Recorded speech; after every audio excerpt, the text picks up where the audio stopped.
بحث امشب در واقع 2.5 ساعت رو اختصاص دادیم به مناسبات سیاسی و فرهنگی دو کشور همسایه ایران و عراق. بسیار بدیهیه که کشورهایی که دارای اشتراکات عمیق تاریخی، فرهنگی و همینطور حضور در جغرافیای مشترک هستند، در این راستا هماهنگی‌های بیشتری از یک سو برای جلوگیری از خطرات ناشی از تهاجم فرهنگی و نرم کشورهای فرامنطقه‌ای داشته باشند و از سوی دیگه خود به عنوان الگویی مناسب برای کشورهای کوچکتر و تأثیرپذیرتر قرار بگیرند. در برنامه 2.5 ساعت امشب با حضور کارشناسان محترم به بررسی ظرفیت‌ها و اشتراکات فرهنگی و سیاسی دو کشور همسایه ایران و عراق خواهیم پرداخت. لطفاً با ما همراه باشید. بابا این همه عقب جلو کردی، آخرش نتونستی درست حسابی بگی صورت مسئله چیه؟ من همچی راحت و بسیجی فهم میگم، تو بشی یه گوشه خواستی بگی ولی تته پته کردی. صورت مسئله ای بود مقام عظما که تو سوریه داره میخوره تو پوز مبارکشون، اگه تو عراق هم قالی از زیر پاشون کشیده بشه که داره میشه، خب دیگه لنگ مبارکشون میره رو هوا، کله مبارکشون میاد رو زمین. این یه بحث.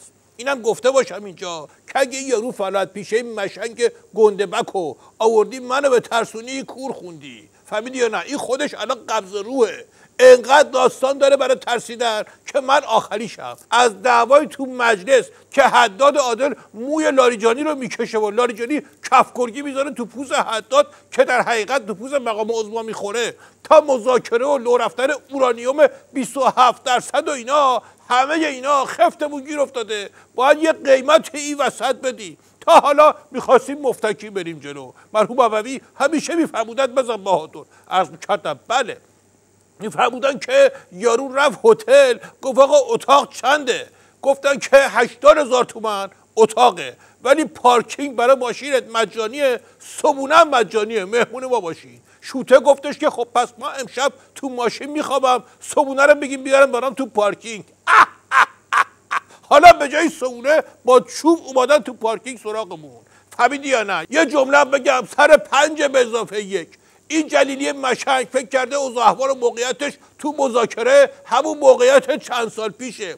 شعور نداره بفهمه که بابا زمونه عوض شده. از اوناست که پتروس فداکار رو با دهقان فداکار اشتباه میگیره، میره انگوش میکنه تو چش راننده قطار، کرده تو چشم مقام عظما. این بار دوست ندارم وقت بذارم از گیجه این موجی بگم، خلاصه بگم خودم شاهد بودم. تو جاده داشتیم میرفتیم، تابلو خطر رو که میدید به راننده میگم مواظب باش، نوشته به قطر چکان نزدیک میشوید.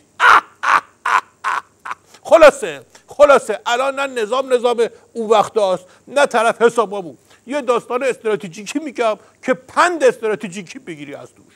مرحوم عووی همیشه میفرمودن بزن بهادر، عرض میکردم بله، میفرمودن که یارو کلاه فروشه با کلاهاش داشت از جنگل رد میشد، خسته بود، رفت زیر درختی گرفت خوابید. بیدار که شد دید ای دل غافل، میمونا همه کلاها رو برداشتن، دست هر کدوم یه کلاه. مگه میشه این همه کلاه رو پس گرفت؟ یه فکر بکری به کلش زد، سرشو خاروند، دید همه میمونا تقلید کردن، سرشونو خاروندن.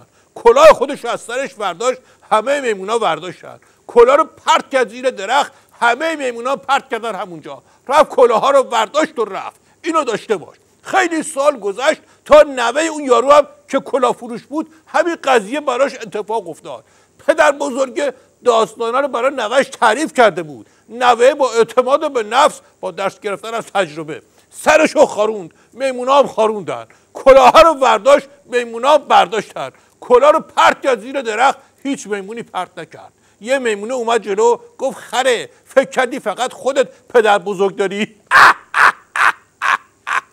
در مثل مناقشه نیست، کسی فکر نکنه میخوام به طرف مذاکره ها توهینی بکنم. دارم جلیلی رو با میمون مقایسه میکنم که اگه قد میمون هم شعور داشت از تجربه های قبلی درس میگیره. باقی بحث ها بمونه برای کلاس بعدی استراتژی. همینا رو داشته باشید که براتون کافیه.